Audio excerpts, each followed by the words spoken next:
Well, the latest figures show that 2,777 civilians died in 2010. Well, that's a 15% increase on the year before. 3/4 of them were victims of fighters belonging to the Taliban and other groups. Many killed in suicide attacks and roadside bombs. Over the past 4 years, almost 9,000 civilians have been killed in the conflict. Thousands of Iraqis have taken to the streets in recent weeks, voicing their frustration over corruption and poor public services. Well, some of those protests have turned violent, with security forces beating and arresting hundreds last week. As Jane Arraf reports from Baghdad, it's given rise to fears of a new crackdown. This is what's left of the Rashid family's alcohol store, one of the few that was still open in Baghdad. It was bombed along with 7 others recently, just after Eid Rashid closed up for the day. Eid is Yazidi, an ancient religion here. Yazidis and Christians have always owned liquor stores in Iraq. But as the government embraces a stricter interpretation of Islam, Eid says there's no room for them anymore. Especially the Christians and Yazidis. We don't know how we will live. In the north, if we open a restaurant, nobody will come to it. In south, we have these shops, they attack us and steal from us and kill us. It's not just drinking that's under threat.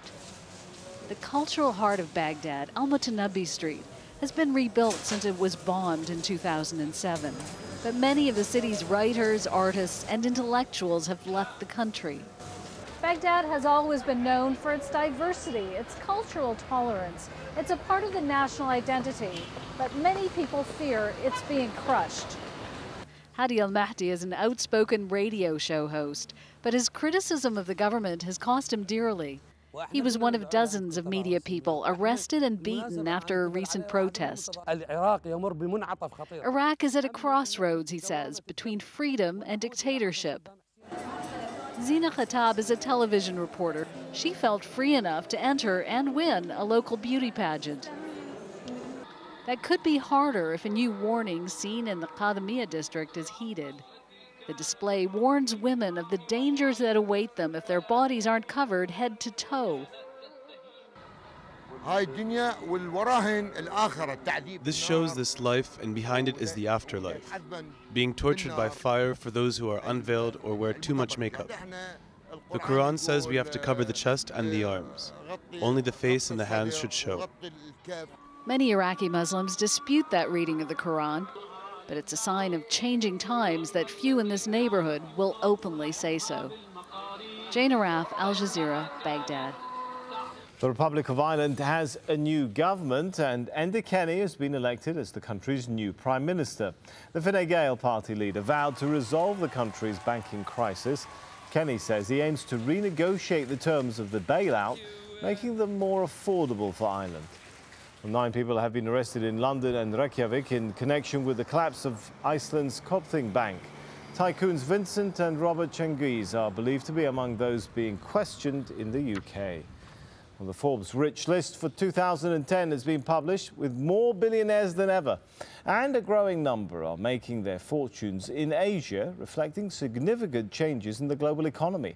The United States is still home to the world's wealthiest, up from 403 to 413 billionaires.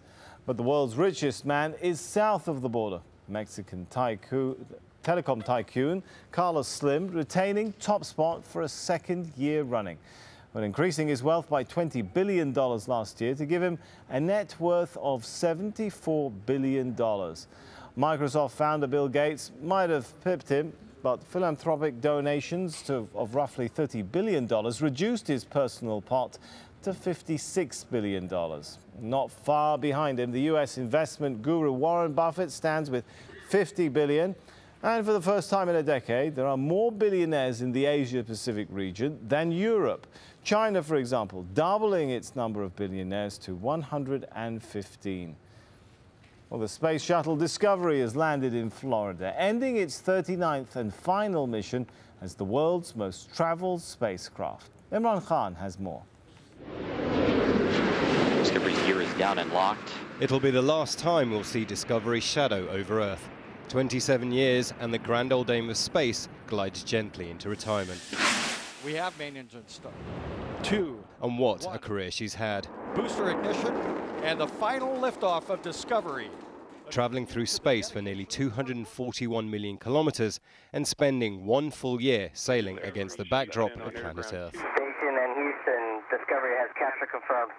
Her return home started at the International Space Station, orbiting high above the globe. She had delivered parts for the first humanoid robot in space.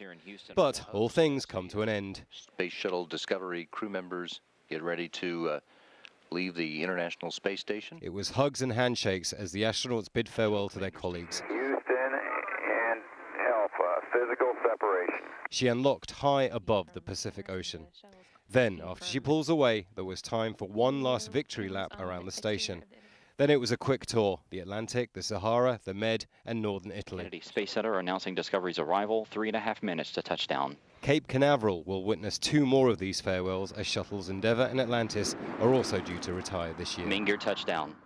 Discovery will still be a star. It's a public retirement for her as an exhibit at the American Smithsonian Institute. And nose gear touchdown and the end of a historic journey. Imran Khan, Al Jazeera.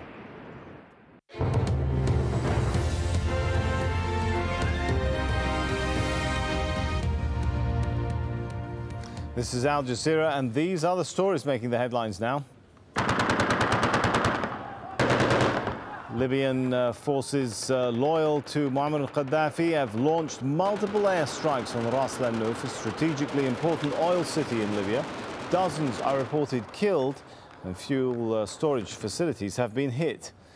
Gaddafi forces say they've also reclaimed the center of Zawiya from rebel forces in fighting that's claimed at least 40 lives. But there are conflicting claims. The rebel fighters say they've retaken the main square. Rebel fighters say they've also advanced into the strategic town of Bin Jawad, but faced airstrikes and heavy bombardment from tanks. They're dug in by pro-Gaddafi forces.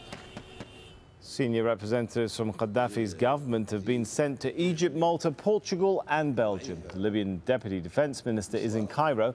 It's believed he's due to hold talks with Egypt's military council and the Arab League. The Egyptian army has detained several people after armed men clashed with protesters in Cairo's Tahrir or Liberation Square. Demonstrators say supporters of the ousted President Hosni Mubarak stormed their camp carrying knives, machetes and even rocks. Witnesses also reported sounds of gunfire at the scene. Well, the death toll from Tuesday night's clashes between Muslims and Christians in Cairo has now risen to 13 people from both sides. 140 were wounded. The violence has prompted further protests by Coptic Christians in Egypt's capital, Cairo. Egypt's opposition leader and Nobel laureate winner Mohammed al-Baradei has confirmed he'll run for president in elections later this year.